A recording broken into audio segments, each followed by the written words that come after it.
नारायण भज मन नारायण नारायण नारायण। प्रेम से लोग की भेड़ाले की जय।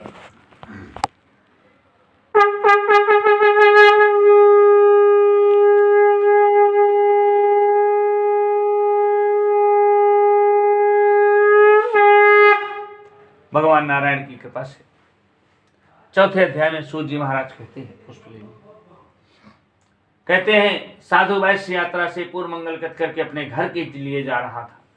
इतने में नारायण ने सोचा, नारायण भी उसके पीछे पड़ चुके थे।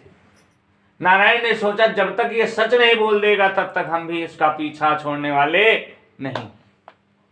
नारायण ने कहा कि राजन तुम्हारी नाव में क्या है?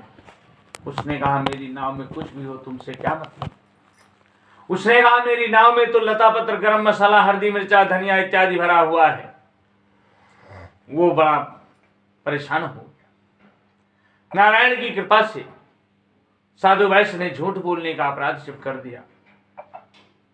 तभी भगवान नारायण कहने लगे कि हे राजन, मैं तुम्हारे मुख से सुनना चाहता हूं कि तुम्हारी नाव में क्या है और तुम्हारे मन में क्या है। उस साधु वैश्य ने झूठ बोल दिया, मेरी नाव में अरहर बहेड़ा, बल गुरन बनस्पाति, बच्छनाग बाबुरी, विखंड तेज पारा है, मुश्की मुरेठी, माघी, मिर्च, माजूम, फल, केसर, कपूर, काजू, काशनी, छुहारा है। इस तरह की चीजें सब बता दिया तो साधु वैश्य मूर्छित होकर गिर पड़ा। जब मूर्छित होकर गिर पड़ा, भगवान नारायण की कृपा से जब मूर्छित होकर गिर पड़ा, तभी साधु वैश्य के दामाद ने कहा कि हे प्रताप, आपने झूठ बोलने का अपराध किया है। प्रणत पाल रघुनायक,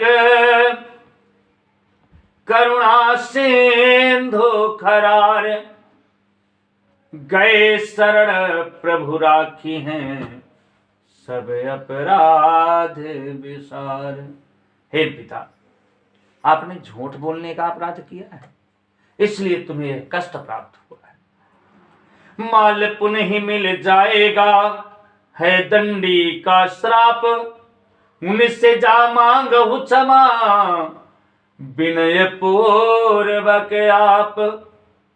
हे पिता, आपने उस दंडी महाराज जो स्वामी थे, उनसे आपने झूठ बोलने का अपराध किया। साधु वैश्य दौड़ता हुआ गया और भगवान के चरणों में कहने लगा कि प्रभु मुझे आप क्षमा कर दीजिए, मैंने आपको देख नहीं सका, पहचान नहीं सका। नारायण ने कहा, अरे दुष्ट, तुम बात